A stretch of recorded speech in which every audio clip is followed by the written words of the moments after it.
ማለት እንደዛ ያደርጋል። ስለዚህ አንድ ክርስቲያን እንደሚያደርገው ስላለፈ ኃጢአት ተገላግያለሁ ብሎ ብቻ መዘናጋት የለበትም። ያ ኃጢአት ከሰውነቱ ተነቅሎ እንዲወጣ ጉቶ እንዲነቀል ፈጽሞ ያን ነቅሎ መሬት የተባለች ሰውነቱ ማለስለስ አለበት። ምክንያቱም ከዚያ በኋላ የሚመጣ ነገር አለ። ስለዚህ አንዱና እኛ ክርስቲያኖች የምንረሳው ነገር ከንስሐችን በኋላ ያን ከዚህ በፊት የጣልንንና እየደጋገመ የሚጠለንን ጾር ጉቶውን ነቅሎ ከሰውነታችን ከነሰንኮፉ ነቅሎ መጣል የሚጥልልን ክርስቶስ ነው። ግን እኛ ያን ለማድረግ መትጋት አለብን። የገብረ ጉንዳን ትጋት ይመጀመራል እና አትክልተኛ ሰው ነው የሚያደርገው። ያንን ነቅሎ ከጣለ በኋላ ምን ያደርጋል? አሁን አዲሱን ተክል ብርቱካን ይሁን ማንጎ ቢሆን ይተክለዋል። ተክሎ ደግሞ ዝም አይለው። ምን ያደርገዋል? እንደገና ይንከባከበዋል። ለሱ የሚሆነውን ማዳበሪያውን ውሃውንም ያደርገታል። አራት ነገር ነው የሚያደርገው። መጀመሪያ ያንን ኃጢአቱን ቆርጦ ይጥላል፣ ቁጥቋጦውን። ከዚያ ጉቶውን ነቅሎ ይጥላል። ከዚያ መልካሙን ተክል ይተክላል። ከዚያ በኋላ ይንከባከበዋል። ክርስቲያንም ነው የሚያደርገው። ንስሐ ይገባል ማለት ስለቀደመው ኃጢአቱ ስርየት ያገኛል። ቆረጠው ያንን ኃጢአት ማለት ነው። ግን ጉቶ ይቀራል። ያን ጉቶ ነው ነቅሎ መጣል ለብዙዎቻችን ያቃተን ያ እንደገና እየመላለሰ የሚጥለን በዚህ መሰረታዊ ምክንያት ነው። ክርስቲያኑ እንዴት ነው ይህን የምናደርገው? እንዴት ነው ይህን የገብረ ጉንዳን ትጋት ጌታ ትጉና ጸልዩ ወደ ፈተና እንዳትገባዋል። እንዴት ነው ይህን የምናደርገው? ክርስቲያኖች አባቶች የሚመክሩት አሉ። ብዙዎቻችን ብዙ ኃጢአቶች ወይም የኃጢአት መናፍስት ኃጢአት የሚያሰሩን ተጣብቀውን የሚኖሩ እንደዚህ አይነት ሊኖሩ ይችላሉ። ግን ብዙ አባቶች የሚሉት ምንድነው? በአንድ ሰው ላይ አንደኛው ኃጢአት አውራ ይሆናል ይላሉ። አንደኛው ኃጢአት ለምሳሌ በአንድ ሰው ላይ ዝሙት አውራ ኃጢአት ይሆንና ግን ስስትም፣ ቅናትም፣ ምቀኝነትም፣ ትዕቢትም፣ ስድብም፣ ልፍለፋም፣ ከንቱነትም ሊጨመርበት ይችላል አንድ ሰው። አሁንም ያልዘረዘርኳቸው በአንደኛው ላይ ደግሞ ትዕቢት አውራ ይሆንና ውሸት፣ ቅናት፣ ቁጣ፣ ሌሎቹ ይኖርበታል። በአንደኛው ላይ ደግሞ ሐሰት አውራ ሊሆን ይችላል። ስለዚህ አባቶች የሚሉት ምንድን ነው? እንደነዚህ ያሉ ኃጢአቶች እንዳሉብን የኃጢአት መናፍስት እንዳሉብን ስንረዳ ክርስቲያኖች ማድረግ ያለባቸው ምንድን ነው? በእነሱ ሰውነት ላይ አውራ የሆነውን የሰለጠነውን ነው መርጠው መጀመሪያ መዋጋት ያለባቸው እሱን ነው ይላሉ። ይህን እንድንዋጋ አምላካችን እግዚአብሔር ይርዳል። እንዴት ነው የምንዋጋው ነው ጥያቄው። ምሳሌዎች ብዙ ምሳሌዎች ተመስለዋል። 10 በትር ወይም 10 እንጨት ሰተን አንድ ሰው ስበር ብንለው 10ን አንዴ ነው መስበር የሚችለው ወይስ አንዳንድ እያደረገ ነው መስበር የሚችለው? አንዳንድ እያደረገ ነው አይደለም? ለዚያ ነው አንዳንድ እያደረግን ኃጢአታችን ድል እንሳለን። ግን በቀላሉ ድል ለመንሳት አለቃ ሲመታ ሰራዊት እንደሚበተነው በሰውነታችን ከሰለጠነው ዋናውን ከተዋጋ ነውና እሱን ድል ከነሳን ሌሎቹ ከሱ ጋር አብረው እየከሰሙ ይሄዳሉ ይላሉ። እንዋጋቸዋለን። ግን መሰረታዊዋል ግን ያን ስናደርግ ደግሞ ከዚያ ጋር የሚሄዱ መሰረታዊ ነገሮች አሉ። ለምሳሌ ዝሙት የሰለጠነበት ሰው ቢኖር ማድረግ የሚገባው ነገር አለ። ንስሐ መግባት ብቻ አይደለም ያንን የሚነቅልለት። ተመልከቱ፣ ከዚህ ጋር የሚሄዱ ከዝሙት ጋር የሚሄዱ መሰረታዊ ነገሮችን ማጥናት አለበት። ዝሙትን የሚያባብሱ መሰረታዊ ነገሮች ምንድን ናቸው? የመጀመሪያው መብል መጠጥ ነው። ዝሙትን የሚያባብሰው ቅዱስ ወግሪስ ይላል በመጽሐፈ ወግሪስ ላይ እንደተጻፈው እንጨቱን ከቆሰቆስ እሳቱ የበለጠ ይነዳል ይላል። አንድ ሰው መብል መጠጥ ከጨመረ ዝሙት ይቀጣጠላል፣ የማይቀር ነገር ነው እና እሳቱን ማቀዝቀዝ የፈለገ ሰው እንጨቱን እንደሚቀንስ የምትበላውና የምትጠጣውን ቀንሰው መጥነው ይላል። ከትዳር ውጭ ላይ ሄድ ይችላል አንዳንድ ሰው፣ ግን በትዳር ውስጥም ሆኖ ለሰንበት ለጾምም ረፍት ላይ ሰጠው ይችላል ሰውነቱ። እንዲህ ያለ ሰው እንጨቱን መቀነስ አለበት፣ ምግቡን መቀነስ አለበት። በጣም የተመጠነ በተለይ በጾም ወቅት። ከዚያ መኝታ ይለያል። ይህን ያደርጋል። ከዚህ ቀጥሎ ደግሞ የሚያደርጋቸዋሉ ወደዚህ ህሊናን። በነገራችን ላይ እንደነዝሙት እንደነዚህ ያሉ ኃጢአቶች እንደ ፎቶ ድሮ ፊልም የሚባል ነበር ታውቃላችሁ አይደል? የሚታጠብ ደርሳችሁበታል። እንደዚያ በእኛ ውስጥ ፕሪንት አላቸው፣ የማይለቅ ቶሎ የማይወጣ ማለት ነው። በዝሙት የወደቀ ሰው ትዝታ አለው በዝሙት ከወደቀበት ሰው ጋር እና የሆነ ቀን ይቀሰቅስበታል። አውቆ ሰይጣን ትንሽ ድክመት ሲያገኝ የኃጢአት ጣዕሟ ከፍ ያለ ስለሆነ ያን ጣዕም እያስታወሰ ይቀሰቅስበታል። ስለዚህ ያን ነቅሎ እንዲጥል ምግቡን መቀነስና ሰውነቱን ማድከም ብቻ ሳይሆን ወደዚህ ሊቀሰቅሱ የሚችሉ ቴሌቪዥን ድራማ ሊሆን ይችላል፣ ፊልም ሊሆን ይችላል፣ ልቦለድ ሊሆን ይችላል። በፍጹም ያን ነገር ሊያበረታቱ የሚችሉ ነገሮች በሙሉ ቆርጦ ነቅሎ መጣል አለበት። ከዚያ በኋላ ደግሞ ብቻን ከተቃራኒ ጾታ ጋር መገናኘት ማቆም አለበት። እንደውም ለመነኮሳት ሲሆን አባቶች የሚያዙት ህፃናት ልጆችን ሁሉ ማጫወት የለበትም ነው የሚለው። ይቀሰቅሳል ጾር በርሱ ራሱን ያን ያክል። ምክንያቱም የኛ መጽሐፍቶቹ ራሱ ይናገራሉ። ለምሳሌ ከሴት ርቆ ንጽ ጠብቆ ነው የሚለው። ከሴት ካለ ርቀት አይጠበቅም፣ ውሸት ነው። ሰው ከምክንያቶቹ ሳይርቅ ከኃጢአቱ ርቃለሁ ቢል እሳት ገለባን እሳት ላይ አድርጎ አይቃጠልም አይነካውም እንደሚል ያለ ሞኝ ሰው ነው። በእውነቱ ከሁኔታዎቹ መጠበቅ አለበት፣ መራቅ አለበት። ይህንን እያደረገ ጠንካራ ጾም እየጾመ እየሰገደ ጌታ ኢየሱስ ክርስቶስ ሆይ እኔን ኃጢአተኛውን ይቅር በለኝ፣ ከዚህ ከታሰርኩበት እስራት ፍታኝ። ተሰሙት እንደሆነ ሁልጊዜ ካህናት የሚሉት እማእሰረ ኃጢአት፣ ከኃጢአት ማሰሪያ ማን ይፍታ ነው የሚሉት። ማሰሪያ በነገራችን ላይ ኃጢአት ማሰሪያ አላት። እኛን አስራ የያዘችበት ትብትብ ገመድ አላት። እግዚአብሔር ከዚያ ማሰሪያ ነፃ ያውጣን ክርስቲያኖች። እና አንድ ሰው ሰውነቱን እንደዚህ እየገታ እየጾመ እየጸለየ እየተጋ ክርስቶስን ከዚህ ነፃ አውጣኝ የሚለው ከሆነ በትዕግስት ብቻ ይጠብቀው። መንፈስ ቅዱስ አንድ ቀን ያለምንም ጥርጥር ይህንን ኃጢአት ቆርጦ ይጥልለታል። ከዚያ በኋላ ንስሐ ዘማዊውን እንደምን ታደርጋለች ነው የሚባል? ንገሩኝ፣ እንደምን ታደርጋለች? እንደ ድንግል እንላለን አይደለ? ድንግል ታደርገዋለች ማለት ተመልከቱ ክርስቲያኖች፣ የስጋ ድንግልናው ይመለስለታል ማለት አይደለም። ነገር ግን አንድ ሕፃን ልጅ ሩካቤ ምን እንደሆነ አይምሮ እንደማያውቀው ንስሐው እውነተኛ የሆነ ሰው ሩካቤ ምን እንደሆነ እስከማያውቅ ድረስ ሕሊናው ይደነገልለታል። ያ ማለት ጉቶ ያ የዝሙት ስሜት ተነቅሎ ወጣ ሻረ ማለት ነው። ያኔ ነው ድል ተነሳ የሚባለው። ከዚያ ውጭ ድል ነሳ ነው ማለት አይቻልም። ክርስቲያኖች እንዲህ አድርገን ድል እንድነሳው ጠላታችን እግዚአብሔር ይርዳን። ይሄ የሚሳካው በምንድን ነው ካላችሁ፣ በትጋት መልሱልኝ። በምንድን ነው የሚሳካው? ገብረ ጉንዳን ከገብረ ጉንዳን ተማሩ ነው የተባለው። አንተ ሰው ወደ ገብረ ጉንዳን ሂድና ከእርሷ ጥበብን ተማር አይደለም የተባለው? ገብረ ጉንዳን ትጉ ናት። ክርስቲያን ትጉ ነው የሚሆነው ስለ ኃጢአቱ። የክርስቲያን ዋናው ትጋት ኃጢአቱን ነቅሎ ለመጣል በቀን በሌሊት በእግዚአብሔር ፊት ማልቀስ፣ በድንግል ማርያም ፊት ማልቀስ። አማልጅኝ። ታውቃላችሁ መቅደስ ውስጥ ገብታችሁ ስታስቀድሱ መቅደስ ውስጥ ያለው ስዕል የማን ስዕል ነው? መንበሩ ላይ ያለው ስዕል የማን ስዕል ነው? በኦርቶዶክስ ትውፊት መሰረት የቅድስቱ ግድግዳው ዙሪያውን የቅዱሳን ስዕል ይሳላል። ያን የምናደርገው ለምንድን ነው? በቅዳሴ ጊዜ በገባሬ ሰናይ ቄስ በኩል ራሱ ኢየሱስ ክርስቶስ ሊቀ ካህናት ሆኖ ራሱ ካህኑ እንደሚለው ወረስዮ እንደሚለው ወሚጦ እንደሚለው ወባረክ እንደሚለው የሚያደርገው ገባሪው ክርስቶስ ነው። ገባሪው ምክንያቱም የአዲስ ኪዳን አማናዊ ሊቀ ካህናት ኢየሱስ ክርስቶስ ስለሆነ ገባሪው ክርስቶስ ነው። ገባሪው ማለት ህብስቱን ወይን አድርጎ የሚለውጠው ማን ነው? ክርስቶስ ነው። መንፈስ ቅዱስ ወይም የሥላሴ አንድነት ስራ ነው። ግን በሊቀ ካህናትነት ክርስቶስ ነው እና ክርስቶስ በሚሰየምበት ጊዜ ከመቤታችን ጀምሮ ቅዱሳን በሙሉ ይገኛሉ እና እኛ ደግሞ በቤተ ክርስቲያን ተገኝተን ነቅተን ተግተን ሳናዋራ ልቡናችንን ሳናባክን የምንጸልይ ከሆነ አሁን በአራተኛውም ነጥብ አነሳዋለሁ። በዚያ ጊዜ ቅድስት ቤተ ክርስቲያን የምትባለው የዚህ ስብስብ አንድነት ናት። የማን የማን? የሊቀ ካህናት የኢየሱስ ክርስቶስ፣ የንጽሕት ድንግል ማርያም፣ ድል የነሱ ጻድቃንና የመላእክት። ለዚያ ነው መልካ ቁርባን ላይ ሰላም ለኪ ብለን ሰላም ለክሙ ጻድቃን ወሰማዕት ላይ ረፍክሙ በሃይማኖት። በዚህ ደግሞ በዕለቱ የመታሰብ ያላቸውም ሰላም ለክሙ ጻድቃን ዛቲ ዕለት ኩልክሙ እድዋንስ በባስማትክሙ የምንላቸው በዕለቱ መታሰቢያ የተደረገላቸው ደግሞ በዕለቱ ተገኝተው የተለየ ምልጃ ያማልዳሉ። የዚህ የቅዱሳን ህብረት ናት። ስለዚህ የዚች አንድነት ስለሆነች የመቅደሱ ውጩ በቅዱሳን ስዕል ይከበባል።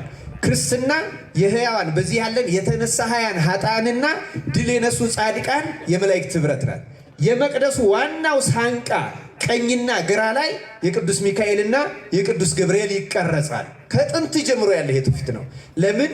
ከመጀመሪያ በሰማይ ሳጥናኤልን ድል የነሱትና የመጀመሪያዎቹ አቀብተ እምነት እነሱ ስለሆነ ሃይማኖትን የጠበቁ ስለሆኑ መቅደሱ ደግሞ የእውነተኛ ሃይማኖት መገለጫ ስለሆነ የመቅደሱ በር ላይ የዋናው በር ወደ ምዕራብ ያለው የዚያ በር ሳንቃው ላይ የሚቀረጹት ሚካኤልና ገብርኤል ብቻ ናቸው። ሌላ አይቀረጽ። ውስጥ ያለችው ግን እመቤታችን ብቻ ናት። የመቅደስ አሁን አንዳንዶቹ ገንዘብም ስላላቸው ያስላሉ እንጂ አይሳሉም። ለምን? ውስጡ ቅድስተ ቅዱሳኗ ክርስቶስ ብቻ የገባባት አንደኛ መስቀል፣ መሰዊያው የመስቀል ምሳሌ ነው። ስለዚህ በዚያ ማንም አይሳለም።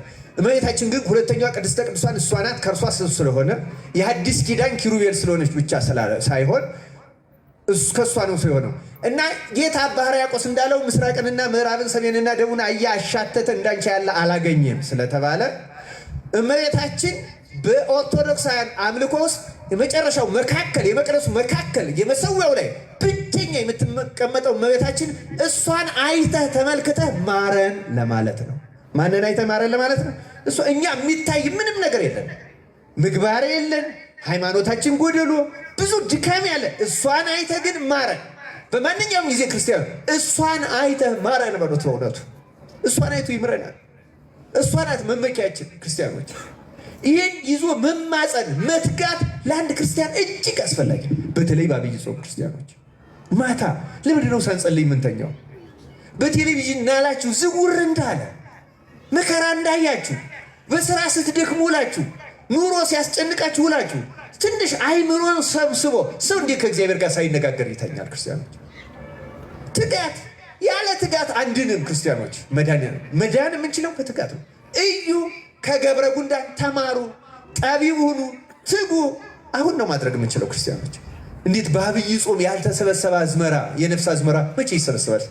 ሲንገሩ ይህ እኮ በጋው ነው። አዝመራ መሰብሰቢ አሁን ነው። የጸሎቱ ሰዓት አሁን ነው። የስግደቱ ሰዓት አሁን ነው። የምጽዋቱ ሰዓት አሁን ነው። ሌላ ጊዜ አይደረግም ማለት ነው። ይሄ ደግሞ ፈድፋ ደሰ መድረሻው ይሄ ነው። እንግዲህ እህል የሚጠበቀው በመሰብሰቢያው አይደለም። እንደተዘራ ከመዘራቱ በፊት መሬቱ ይለሰለሳል፣ ተዘርቶ ይጠበቃል፣ ይታረማል፣ ከአራዊት ከሌላም ይጠበቃል። በፍሬው ጊዜ ይሰበሰባል። ያ የሚሰበሰበው በእያንዳንዷ ወቅት የምታስፈልገው ገበሬ ወቅቷን ጠብቆ ይዘራል። ገብረ ጉንዳን እንኳን ወቅት ጠብቃ ታደርጋል። እንዴት ክርስቲያን በአብይ ጾም ይንዘላዘላል? አሁን ሰለጠነ በምንለው ዓለም አሁን የምስራቅ ኦርቶዶክሶች በአብይ ጾም ሙቪ የሚባል አያዩም። ድራማ ምናምን የሚባል አያዩም። እነሱ በነገራችን ላይ የወይራ ዘይት ኦሊቭ ኦይልም አይመገቡም በዚህ ጾም። ቀላል አይደለም ክርስቲያኖች። ሃይማኖት ዋዛ ትጋት ይፈልጋል። ይህን ከገብረ ጉንዳን እንድንማርና እንድንተጋ አምላካችን እግዚአብሔር ይርዳን። ስለዚህ መሰረታዊ ነገሬ ትጋታችን ምንድን ነው? ጾሙ ጸሎቱ ለምንድን ነው ካል ዋና አስሮ የያዘንን በነፍሳችን ላይ የሰለጠነ አውራውን ኃጢአት ቆርጦ መጣል። ለምሳሌ ሐሰት ወይም መለፍለፍ፣ ዝም ብሎ በማይመለከተው ማውራት፣ እንደዚህ ማለት መተቸት ያስቸገረው ሰው ደግሞ ካለ ይህንን ነቅለጥ አልልኝ እያለ እየጾመ እየሰገደ ሲምግዚው አቃቤ ላፎ የሚለውን 41 ጊዜ አቤቱ ላፌ ጠባቂ ሹምለት፣ ላፌ ጠባቂ ሹምለት፣ ላፌ ጠባቂ ሹምለት የሚለውን 41 ጊዜ እየሰገደ መለፍለስ። ሰው ሲያገኝ ማውራት የማያስችለው ከሆነ ከሰው ጋር ግንኙነቱ መቀነስ፣ ስራዬ ብሎ ሆነ ብሎ ይቅርታ እየጠየቀ እንደዛ ካልተደረገ አይዳንም። ክርስቲያኖች ድነት በምድር ላይ ነው። ገነትንም እዚሁ ነው፣ ሲኦልንም እዚሁ ነው የምንቀምሰው። ክርስቲያኖች አምላካችን እግዚአብሔር እንድንተጋና እንደ በእውነቱ የእሱን ቸርነት አግኝተን ከኃጢአት ማሰሪያ ለመፈታት ያብቃል። ሶሎሞን መጽሐፈ ምሳሌ ምዕራፍ 12 ቁጥር 27 ላይ ለሰው የከበረ ሀብት ትጋት ነው ይላል። እስቲ ተናገሩ። ለሰው የከበረ ሀብት ትጋት ነው።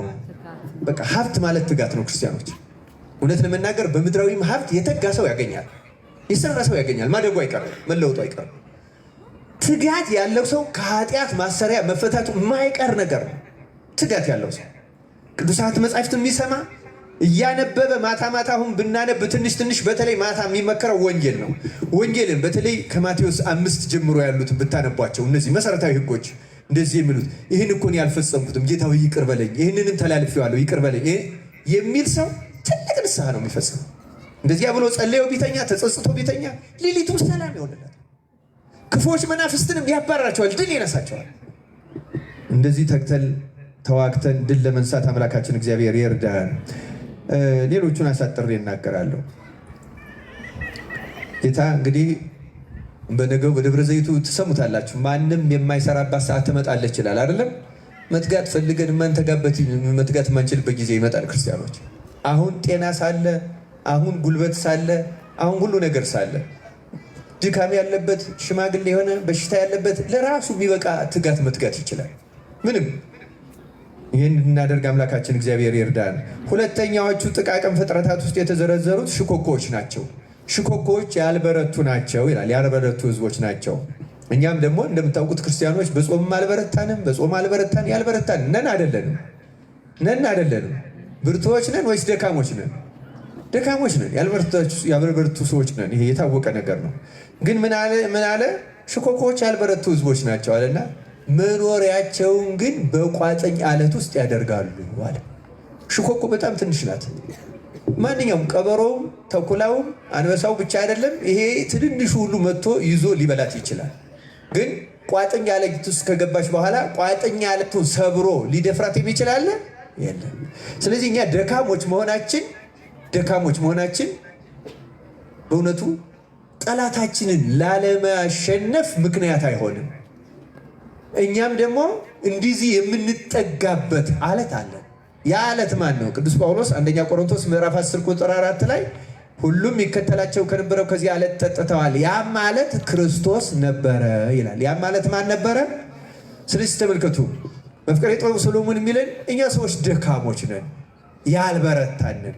ግን ክርስቶስ ውስጥ የምንደበቅ ከሆነ በእውነቱ በተኩላም በቀበሮም በአንበሳም በሌላም የተመሰለ አውሬው ዲያብሎስ ይፈልግ ያህል ቢያጋሳ ነፍሳችን ጨርሶ ወስዶ ሊያጠፋት አይችልም። ሮጠን ማን ጋር መጠጋት አለብን? ክርስቶስ ጋር። የነፍሳችን አማናዊ ሊቀ ካህናት፣ የነፍሳችን መስዋዕት፣ እውነተኛ መዳኛ ጋር አለታችን ክርስቶስ ነው። አለት ስልጣነ ክህነትን ነው። ክርስቲያኖች ስልጣነ ክህነት አለት ነው፣ የማይደፈር አለት ነው። ክርስቲያኖች ጴጥሮስን ጌታ ምንድን ነው? አንተ አለት ነህ፣ በዚች አለት ላይ ቤተክርስቲያንን ምን አደርጋታለሁ? ሰራታለሁ፣ የሲኦል ደጆችም አይችሏትም። አሁን ለካህን ትልቁንም ትንሹንም እንደው መናገር በሚያስፈልግ ጊዜ መናገር የሚያስፈልገው ለምንድን ነው? ሰይጣን እንዳይከሰን ምክንያት ካህን ፈቅዶለታል ይላል ጠባቂ መልአኩ። ይሄ ማለት ኃጢአትን ካህን ይፈቅዳል ማለት አይደለም። እንደው አሁን ጾም ጠዋት መብላት ያለበት ሰው ቢኖር በበሽታ ምክንያት ተፈቅዶለታል በቀኖናው፣ ግን ጽነት ካለበት ይናገረው።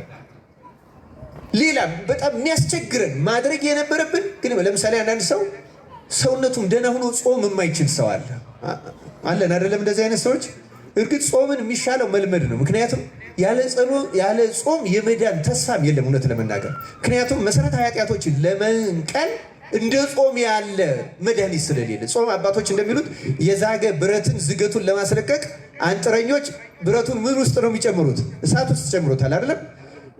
እሳቱ ማለት ጾም ነው። በነገራችን ላይ በእኛ ውስጥ አሁን ቅድም ያልኳችሁን የተጣበቁ ኃጢአቶች ለማስለቀቅ ጾም መሰረታዊ ነገር ነው።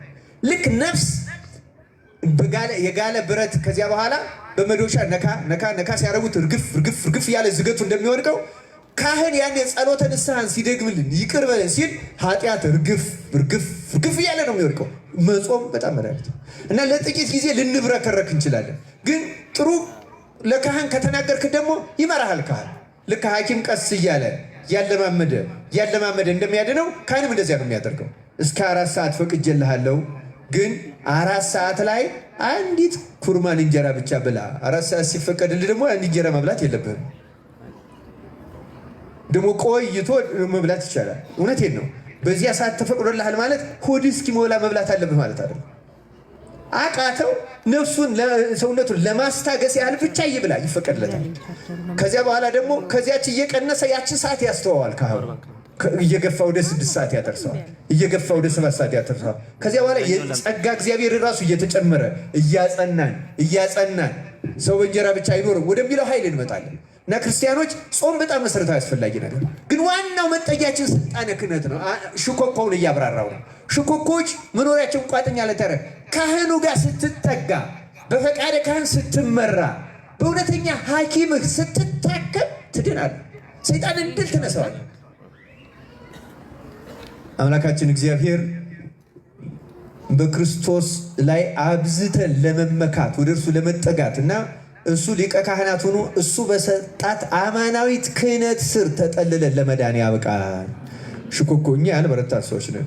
ማቴዎስ 7ም ሲተረጎም እውነቱ አሁን የሚነገረው ፈቃደ ካህን ነው። ለምሳሌ ዝናብ ዘነመ፣ ጎርፍ ጎረፈ፣ ነፋስም ነፈሰ፣ ቤቱንም አንድ ላይ ገፉት፣ ቤቱም በአለት ላይ የተመሰረተ ሳይወድቅ ቀረ፣ በአሸዋ ላይ የተሰራ ወደቀ ይላል አይደለም?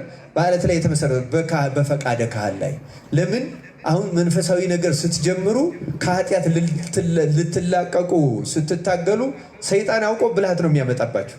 ለምሳሌ እንዲሁም ይህ ዓለም እኮ አላፊ ጠፊ ነው፣ ረተይው ረቶ ሚል ያመጣበታል። ይህ አውቆ ነው፣ ትዕቢት እንዲሰማው ነው፣ የጸደቀ እንዲመስለው፣ የተለወጠ ነገሮችን ሁሉ ጾሩን ነቅሎ የጨረሰ እንዲመስለው ነው። ካህን ግን እውነት እንዳልሆነ ያውቃል። በመጽሐፍት ያውቀዋላ። ካህን በመጽሐፍት ያውቀዋል፣ በመጽሐፍትም ያውቀዋል። በእውነተኛ ካህን ተጋዳይም ከሆነ በሕይወትም ያውቀዋል። ስለዚህ ተው ይለዋል። ደግሞ በኋላ ይመጣና ደግሞ አግባ አግባ ይለዋል። ደግሞ ይህን ወጣቱ ነው። ከዚያ በማግባት ስም ያችንም ይችንም ያንንም ይህንንም እያሳየ ወደ ምንዝር ይወስደዋል። ደግሞ ተው ተረጋጋ ይለዋል። ከጾር አላቆ ነው የሚያጋባው ሲያጋባ እንኳን። ምክንያቱም ጾር በጋብቻም አይለቅም። አሁን እንደዚህ ያለው ጾር ተጋብቶም አይለቅም።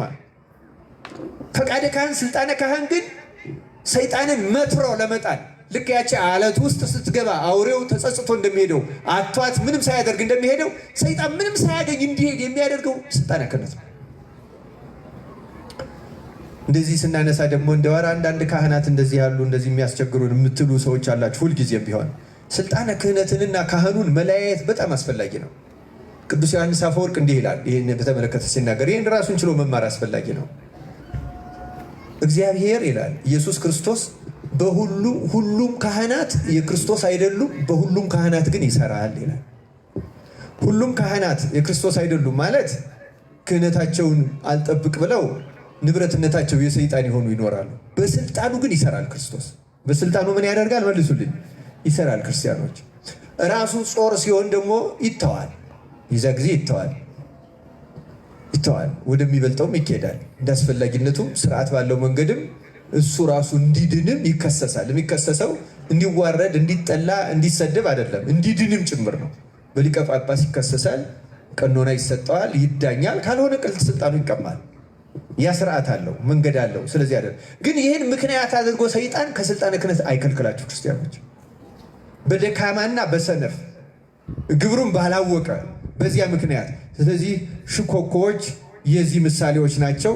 እኛም በማንኛውም ጊዜ ክርስቶስ ለምሳሌ በክርስቶስ መጠለል ምን ማለት ነው? ክርስቲያኖች ለምሳሌ መኝታችሁ ላይ ተኝታችሁ ያለ የኃጢአት ስሜት ቢመጣባችሁ ምን አይነት የኃጢአት ስሜት? ለምሳሌ የቂም፣ የበቀል፣ የማብሰልሰል እንደዚህ ያደረገች እንደዚህ ያደረገኝ እንደዚህ ሲኖር አማትባችሁ ጌታ ኢየሱስ ክርስቶስ ሆይ እኔን ይቅር በለኝ እያላችሁ ስሙን ክርስቶስ የሚለው ከጠራችሁ ደጋግማችሁ ሲቻል 41 ጊዜ ካልተቻለ 12 ጊዜ ካልተቻለ 3 ጊዜ ብትጠሩት ተኖ ይጠፋል። ይገርማቸዋል። መጥራት የክርስቶስን ስም መጥራት ትልቅ መጠጊያ ነው። ክርስቲያኖች ስራ ቦታ ሆናችሁ ትራንስፖርት ላይ ሆናችሁ ሊሆን ይችላል። በማንኛውም ጊዜ የሚመጣባችሁን ፈተና በልባችሁ ውስጥ የክርስቶስ ስም መጥራት እግዚኦ መሐረነ ክርስቶስ የለመድነው ነገር ነው። ግን በግል አድርጋችሁ እዚህ መጽሐፍ ላይ እንዳለው ቀራጩ እንዳለው ጌታ ኢየሱስ ክርስቶስ እኔን ኃጢአተኛውን ይቅር በለኝ እንዳለ ደረቱን እየደቃ ይችን የሚል ሰው የክርስቶስ ስም ትምክህት አለት ሆኖት በህሊናው እየተጉላላ ካስቸገረው በሽታ ይፈወሳል። የዝሙት ስሜት ሲመጣል፣ ሌላም የስርቆት ሊሆን ይችላል። እነዚህ የክርስቶስ ስም አምባ፣ መጠጊያ፣ መጠለያ እናደርገው ክርስቲያኖች። ውጊያ ማለት ይሄ ነው።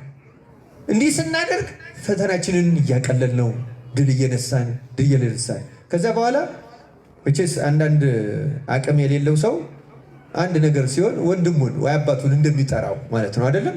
እኛ በማንኛውም ጊዜ የምንጠራው ማንን ነው? ንገሩኝ። ማንን ነው የሚመካ? ቢኖር በማን ይመካል? ክርስቶስን። የእግዚአብሔርን ስም መጥራት፣ እግዚአብሔርን ስም መጥራት አለት ነው፣ አምባ ነው። ለዚህ ነው ዳዊት አምባዬ አለቴ የሚለው እግዚአብሔር ለዚያ ማሸነፊያው ነው፣ አይደፈርም። ሶስተኛዎቹ አንበጣዎች ናቸው። አንበጣዎች ንጉሥ የላቸው፣ ሁሉም ግን በመልካም ስርዓት ይጓዛሉ ይላል። ሁሉም ምን ያደርጋሉ? እኛም ክርስቲያኖች የሚያስፈልግን ይህን ስርዓት ነው። በእውነት በኢትዮጵያ ቤተክርስቲያን በተለይ በከተማ ባሉት አብያተ መቃድስ በአሁኑ ዘመን ስርዓት ጠፍቷል። በእውነቱ ተበላሽቷል። ቤተ መቅደስ አሁን በቀን ጊዜ ተገኝቶ መጸለይም አይቻልም። ቤተክርስቲያን የሚመጣ ሰው ቢኖር የራሱን የሚችለውን ካደረገ በኋላ አንዱ ቦታ ቁጭ ብሎ ስልክ ማውራት ነው። የሚያስቅ ከሆነ ይስቃል፣ የሚያናድድ ከሆነ ይጮሃል፣ ይበሳጫል፣ እንደገጠመው ነገር ይናገራል። ቤተክርስቲያን የጸሎት ቤት ናት። ክርስቲያኖች የወሬ ቤት አይደለችም። ከዚህ ጀምሮ እናስተካክለው። እኛ ብንስተካከል እግዚአብሔር ገጸ ምሕረቱን ይመልስልናል። ክርስቲያኖች የምናየው መቅሰፍት በሀገራችን የአብያተ ክርስቲያናት መቃጠል፣ የክርስቲያኖች መታረድ አያሳዝናችሁም? በየዕለቱ ያለው ይህ እኮ ያለ ጥርጥር የኃጢአታችን ውጤት ነው። ክርስቲያኖች እንስተካከል፣ እንታረም። አንበጣን ያህል የዚህ ተራ ፍጥረት ንጉሥ ሳይኖረው 10 አለቃ ሳይኖረው 100 አለቃ ሻህ አለቃ ወይም ኮሎኔል ጄኔራል ሳይኖረው በመልካም ስርዓት እንዴት መጓዝ ቻለ? ሰውን ያህል ፍጥረት የመላእክት ወንድም ሆኖ ተፈጥሮ መጻሕፍት ተጽፈውለት ነቢያት አስተምረውት ሐዋርያት አስተምረውት ሊቃውንት ተርጉመውለት ቅዱሳን ስራ ሰርተውለት በየዘመኑ ያሉ ካህናት መምህራን እየነገሩት ሰው እንዴት ከስርዓት ይወጣል? በእውነቱ አሁን በቤተ መቅደስም ብዙ የምናጓድለው አለ። በጣም ብዙ እንዳይቀርም ከመየታጎል እውነቱን ለመናገር ሰውም ስለሚበላ ነው እንጂ አሁን ስርዓት ጠፍቷል። ስርዓቱን አክብረን ለመዳን አምላካችን እግዚአብሔር ይርዳን። መጻሕፍት፣ ካህናት፣ ዲያቆናት አለን። በዚህ በጉባኤውም በስርዓቱ ለብቻ መሰልጠን ያስፈልጋል። እኒህን የተመለከቱ ነገሮች ግን ስርዓት ማሟላት በጣም አስፈላጊ። አሁን ይቀርመኛል። አሁን ገና ቅዳሴ ስንገባ ሀሌሉ እመቦ ብእሲ ምንድን ነው የምንለው? የመጽሐፍትን ቃል ሲነበቡ የማይሰማ ቢኖር በቅዳሴ ጊዜ የሚቀመጥ በቅድመ እግዚአብሔር በንጉሥ መቆሙን አቅልሎ የሚቀመጥ ቢኖር እንዲህ ያለ ቢኖር ምንድን ነው የምንለው? ይሰደድም ቤተክርስቲያን ነው አይደለም? እና በአብጥሊስ እንደተባለው ሐዋርያት በአብጥሊስ እንዳሉን ይሰደድ እንላለን። ግን መጀመሪያ ካህን ነው የሚሽረው ይሄንን። ምክንያቱም ንባቡ ራሱ አይነበብም አግባቡ። ገና ንባቡ ሲጀመር ወዲያው መርግፉ ነው የሚመጣው። ዜማው ቅዱስ እንደው በእውነቱ ዜማው በጣም አስፈላጊ ነገር። ዜማው እኮ የተሰራው ይላሉ አንድ አባት ሲሉኝ እንደሰማሁት ዲያቆናት አንበው ሲመለሱ እያወሩ እንዳይሄዱ እያዜሙ እንዲሄዱ እንዳይሳሳቱ ተብሎ ዜማው ራሱ መርግፉ የተፈጠረው ለዚያ ነበረ። ሌላ ነገር እንዳይናገሩ ማለት በቅዳሴ ጊዜ እንጂ ንባቡን ለማስቀረት አይደለም። ምክንያቱም ንባቡ ራሱ የምንቀደስበት የመጽሐፍት ምስጢር የሚታደለው በቅዳሴ ምንባብ ነው። እንዲያውም ዜና አበው ላይ ምን ይላል? መጽሐፉ ፊደሉ የጎላ ይሁን፣ አንባቢው አትብቶ አጥርቶ ያንብብ ነው የሚለው። አሰምቶ በደንብ አድርጎ የመጽሐፉ ፊደልም የታረመ ይሁን ይላል። ዜና አበው ላይ የተጻፈ ነው በነገራችን በመጽሐፋችን። ምክንያቱም የምንቀደሰው በእግዚአብሔር ቃል ነው። ጌታ ብሏል ዮሐንስ 6 ላይ ቃሌ መንፈስ ነው ሕይወትም ነው። የእግዚአብሔር ቃል እኮ ሕይወትም መንፈስም ነው። ነህምያ እኮ እንዲያውም በብሉይ ኪዳን ኢየሩሳሌም ሲሰራ ፄዋውያን የተማረኩት ተመልሰው ገና አዝመራ ስላላዘመሩ ቀድማችሁ መስራት አለብን ስለተባለ ሲሰሩ ውለው ደከሙት፣ ራባቸው።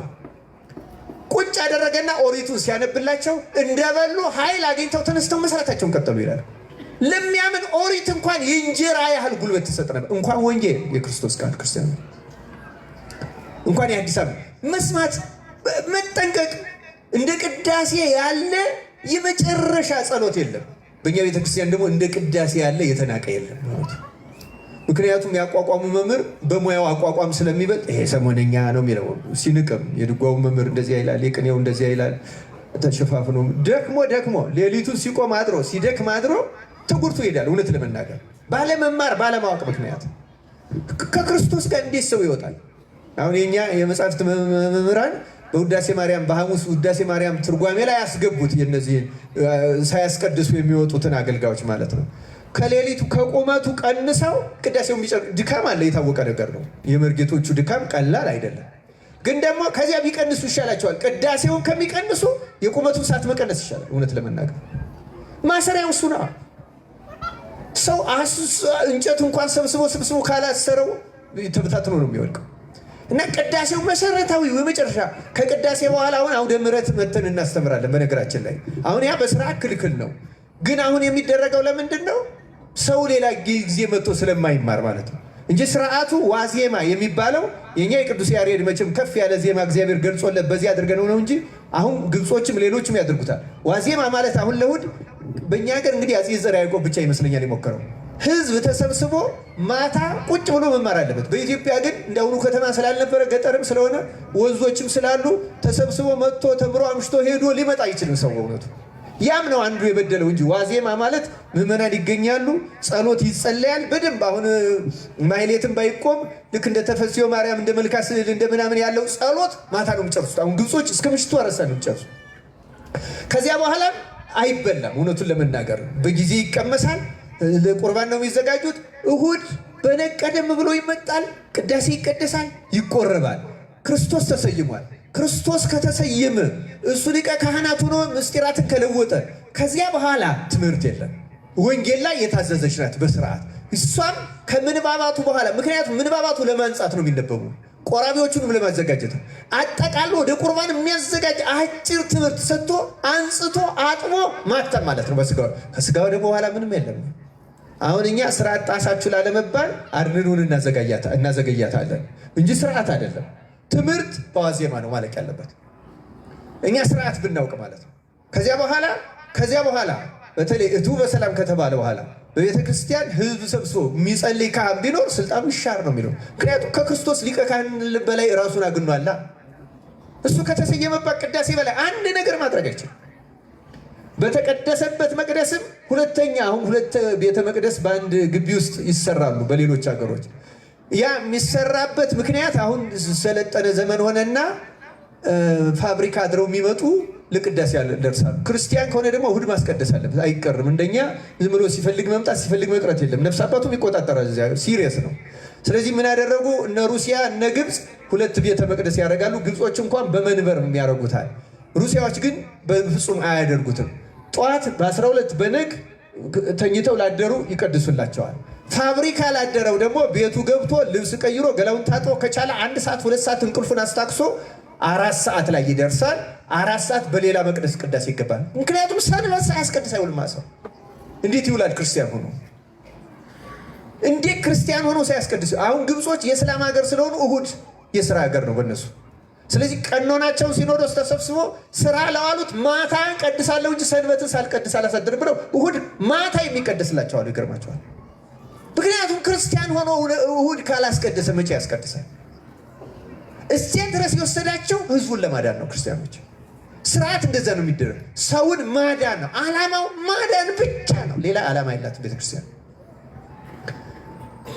እንግዲህ አንበጣዎች በመልካም ስርዓት ይሄዳሉ የሚለው ነው መነሻችን። ስርዓትን በሲኖዶስ ይስተካከላል፣ ይሻሻላል። ሰውን ለማዳን የሚደረገው ነገር ይደረጋል። ከዚያ ውጭ ግን እንደ ቅዳሴ የከበረ አሁን እኛ እና እነሱ አንድ ልዩነት አለ። ለምሳሌ እኛ ስጋ ወደሙ የተቀበለ ሰው አፉን ይይዛል አይዝም? እንደዚህ በጨርቅ በመሐረብ ይይዛል አይዝም? እነሱ አያስይዙም። ለምን? ደሙ በከንፈሩ ላይ እንኳን ካለ ስቦ መጦ ይውሰደው እንጂ በጨርቅ ከነካው ግብጾች ጨርቁን ይቀሙታል። ምክንያቱም የክርስቶስ ደም የነካውን ጨርቅ ያለ ካህን ማንም ስለማይነካው ምዕመን ቤቱ መውሰድ አይችልም፣ ይቀሙታል። ሌሎቹ ደግሞ ምንድነው የሚያደርጉት? ከተቀባዮቹ ስር እንደ ሰፊ መጋረጃ እንደዚህ የታጠፈ በሁለት የሚጃይ መሐረብ የሚመስል ይይዝና እንዳይነጥብ ማለት ነው። ለስጋው ደግሞ የሚደረገው ጥንቃቄ አይመስላችሁ በሌሎቹ። አሁን እኛ ግድ የለሽ ነው። እንደዚህ አድርጎ ከከንፈሩ ስር ካህን ነው የሚይዝለት፣ ቄስ ስልጣነ ክህነት ያለው ዲያቆንም አይደለም። ምክንያቱም የክርስቶስን ደም ካለ ካህን መንካት አይችልም። መንካት ስለማይችል እንደዚህ ያለ መሐረብ ይዞ ከንፈሩ ላይ ካለ ካህኑ ያብስለታል እንጂ ምዕመኑ አይነካትም። ጥንቅቅ ያሉ ናቸው። ደግሞ የከበረ ነዋል። ያለ ካህን መልአክ እንኳን እኮ የማይነካ የእግዚአብሔር መልአክ እንኳን አይነካት። ቅስና የሌለው ሰው አይነካት። ስርዓቱ ጥንቅቅ ያለ ነው።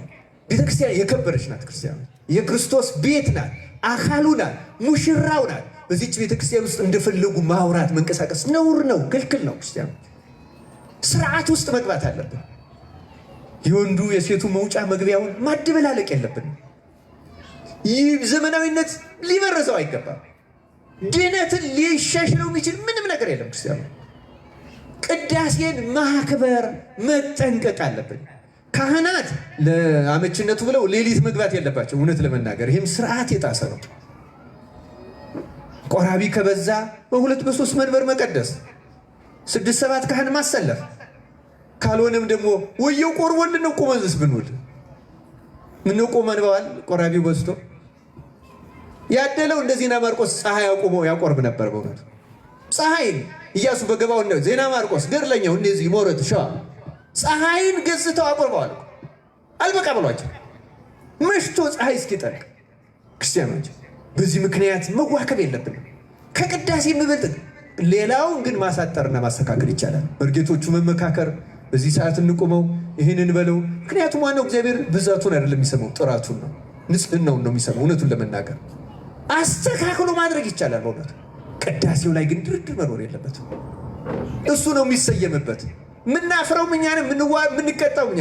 ፍርድም በደብተራ በድንኳን ከካህናት የሚጀምረው በዚህ ምክንያት ነው፣ በምስጢራት ምክንያት ነው ከካህናት የሚጀምረው ፍርድ።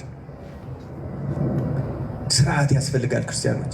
ስርዓት ጠብቀን ለመኖር ያብቃን። ስለዚህ ከአንበጣዎች ማነስ የለብንም። የመጨረሻዎቹ እንሽላሊት ናት። እንሽላሊት በእጅ ትያዛለች፣ በነገስታት ግቢ ግን ትኖራለች ይላል። በማን ግቢ ትኖራለች? አቡሊድስ የተባለ የቤተክርስቲያን ሊቅ በነገስታት ነው ያለ፣ በንጉስ አይደለም። ነገስታት ያላቸው ስላሴን ነው። ነፍስ እንደ እንሽላሊት ደካማ ናት። ሰይጣን ሊጨብጣት ይችላል። እውነተኛ ክርስቲያን ሆና በንጽህና ተግታ ኖራ በእውነቱ በተለይ በቅዳሴ ተመስጣ የምታስቀድስ ከሆነ ግን ወደ ስላሴ ግቢ ትገባለች ይላል። ወደ ስላሴ ግቢ ለመግባት ያብቃል። እንደ አጋጣሚ እናንተ አጥቢያ ቤተክርስቲያናቸው የማን ነው? እዚህ መሪ ስላሴ እዚህ ግቢ ውስጥ መግባት ማለት አይደለም ክርስቲያኖች። የስላሴ ግቢ የምትባለው ማናት? ቅድም ያነሳዋት አማናዊት ቤተክርስቲያን እሷ ማናት? እዚህ ከቅዳሴው አንድ ቃል ላሰማችሁማ። መግቢያው ላይ ያለውን ትሰማላችሁ ክርስቲያኖች። ብዙ ቦታ በአማርኛ ስለማይነበብ ምዕመናን አይሰሙትም። ግን በአማርኛ ቢነበብ እማጸናለሁ በእውነቱ በየቦታው ካህናት ቢሰሙት ማለት ነው። ይሄ እንደ ጸሎተ ንስሐው ማለት ነው። እንዲህ ይላል። ለምሳሌ ይሄ የቅዳሴው መግቢያ ሁለተኛው ምዕራፍ የባስልዮስ ስርዓት ላይ ለቄስና ለዲያቆን ለሕዝቡም ሁሉ የሚገባ በየጊዜው ሁሉ ሊሰሩት የሚገባ የቅዳሴ ስርዓት ይህ ነው። እንደ አባቶቻችን ስርዓት ቄስም ቢሆን ዲያቆንም ቢሆን በቅዳሴ ጊዜ መጀመሪያ ይህን ቃል በግድ ያንብብ። በምን ያንብብ? በግድ ከቅዱስ ምስጢር የሚቀበሉትም ሁሉ በማስተዋል ይህን ይስሙ፣ በማስተዋል ይስሙ። እንዲህም ይበል ይላል፣ ወንድሜ ሆይ ኃጢአትህን እያሰብክ በዚህ ልቡና ኑር፣ ይቅርታንም ታገኝ ዘንድ ስርየትን ለምን። ስለ አንተም ስለ እነሱም ንጹሕ የሚሆን መስዋዕቱን በሚያቀርቡበትና በሚያሳርጉበት ጊዜ ከቤተ ክርስቲያን ሳትወጣ ስለ አንተ የሚያቀርብና የሚጸልይ ካህኑን አትተወው። ከሚያስወጡት ካልተጠመቀው ጋር አብረህ እንዳትሄድ በቤተ ክርስቲያን ኑር እንጂ። የካህኑንም ቃሉን አድምጥ። ስለ አንተ ስለ ኃጥአንም ሁሉ የሚለምነውን ስርየት ስማው፣ አምላካቸው ይቅር ይላቸው ዘንድ። አንተ ሰው ይላል የኃጢአት ስርየትን ልታገኝ ከወደድ ከቤተ ክርስቲያን ለምን ትወጣለህ? ሌላው አንገቱን ዝቅ አድርጎ ስለ አንተ ምሕረትን ይለምናል። አንተስ ለምን ስራ ፈት ትሆናለህ? በዚህ ጊዜ በልቡና ከአንዱ ሀገር ወደ አንዱ ሀገር ትመላለሳለህ። መርአዊ ሰማያዊ በሚሆን በክርስቶስ ማህተም የታተምክ ስትሆን፣ ነገር ግን ይላል አድምጡ ክርስቲያኖች፣ መጨረሻዋል። ነገር ግን ቤተ ክርስቲያን ወደ ውጭ ታወጣሃለች፣ ለዘላለሙ ወደ እርሷ እንዳትገባ ደጆቿን ትዘጋባሃለች፣ ባዕድ በመካከሏ አይገኝምና ይላል። በዚህ ከመቀጣት አምላካችን እግዚአብሔር ያድነን። ቤተ ክርስቲያን ያልኳችሁ ቅድም ያልኳችሁ ስላሴ ያሉ ክርስቶስ ሊቀ ካህናት ሆኖ ይሰየማል። እመቤታችን አለች፣ ጻድቃን፣ ሰማዕታት፣ ነቢያት፣ ሐዋርያት፣ ቅዱሳን መላእክት አሉ። መላእክትንም ሰራዊታዊ መላእክት ለመድኃኔዓለም ይቀውሙ ቅድሜው እንላለን አይደለም? ከበውታል አሉ። ከዚያ እዚህች ህብረት ውስጥ በንስሐ ልቡናቸውን ስብር ያደረጉ ከዚህ ከአስቀዳሾቹ መካከል እውነተኛ ተነሳሃያን ኃጥአንን መንፈስ ቅዱስ ይጨምራቸዋል። ስማችሁን ያዙ። ተነሳሃያን ኃጥአን በሉ እስቲ ተናገሩ። ኃጢአተኞች ሁለት አይነት ነን። ንስሐ የሚገባና ንስሐ የማይገባ። ንስሐ የሚገባ ማለት በካህኑ ጋር በየሆነ ጊዜ እየሄደ የሚናገር ማለት ብቻ አይደለም። ዘወትር ኃጢአተኛ ነኝ ብሎ በእግዚአብሔር ፊት በኃጢአተኝነት ታምኖ የሚኖር ማለት ነው። በሊቃውንት አነጋገር ተአምኖ ኃጣው ይባላል። ኃጢአተኛ ነኝ ብቻ ብሎ የሚያምን እኔ በእግዚአብሔር ፊት ፍጹም ኃጢአተኛ ነኝ ብሎ ይሄ ታምኖ ኃጣ ያለው ተነሳሂ ኃጥእ ይባላል። ይህንን መንፈስ ቅዱስ ይደርበዋል። ሌላው ቀርቶ ቅዳሴው አንዳንዶቹን ቃላት ብትሰሟቸው አንድ ሰው እኔ እሰግዳለሁ፣ እጾማለሁ፣ እጸልያለሁ፣ እንዲህ አደርጋለሁ፣ እተጋለሁ፣ ደህና ነኝ፣ ብቁ ነኝ ብሎ እንዳያስብ የሚከለክል ነው ቅዳሴው። ምክንያቱም እያንዳንዱ ካህኑ እጁን ሲታጠብ በተናጽኦ ጊዜ የሚያለው ብቻ አይደለም፣ ነጽር ሲል አስተውል ይላል። ቅድሳት ለቅዱሳን ይላል ቄሱ። የተቀደሰው ስጋና ደም ነፍሱ ለተቀደሰች ብቻ ይላል። የዚያ ጊዜ እኛ ምን እንላለን? በእግዚአብሔር ፊትማ ማንም ቅዱስ የለም፣ አሐዱ አብ ቅዱስ፣ አሐዱ ወልድ ቅዱስ፣ አሐዱ ውእቱ መንፈስ ቅዱስ ነው የምንለው። በሥላሴ ፊት ማንም ቅዱስ ለስጋው ደግሞ የሚበቃ የለም ብለን ኃጢአታችን እናምናለን። ይህን ስናምን ካህኑ እግዚአብሔር ምስለ ኩልክሙ የእግዚአብሔር መንፈስ ከእናንተ ጋር ይሁን ይልና ወዲያው 41 ጊዜ እግዚኦ መሐረነ ክርስቶስ ይባላል። ልክ 41 ጊዜ እግዚኦ ከተባለ በኋላ እንደገና ካህኑ ዲያቆኑ እለ ውስተ ንስሐ ሀሎክሙ አትቱ ርእሰክሙ፣ በንስሐ ውስጥ ያላችሁ ራሳችሁ ምን አድርጎ ይላል፣ ዝቅ ዝቅ።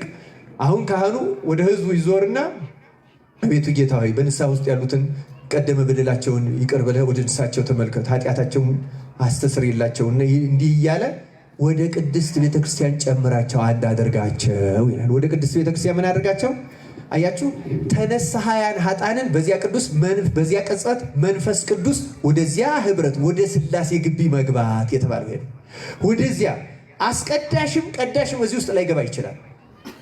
እንደሚገባው ልቡ ካልተስተካከለ እንደሚገባው ኃጢአተኛነቱን እያመነ የማይለምን የማያማልድ የማይማጽን ከሆነ መንፈስ ቅዱስ በውጭ ያስቀረዋል። እንዲያውም እዚህ ላይ እንደሰማችሁት ቤተ ክርስቲያን ደጇን ለዘላለም ወደ እርሷ እንዳትገባ ደጇን ትዘጋባለች ይላል። አሁን ደጁ የተዘጋበት ማለት ምን ማለት ነው? ሊቀድስ ሊያስቀድስ ይችላል፣ ግን ምንም ይቀልበታል።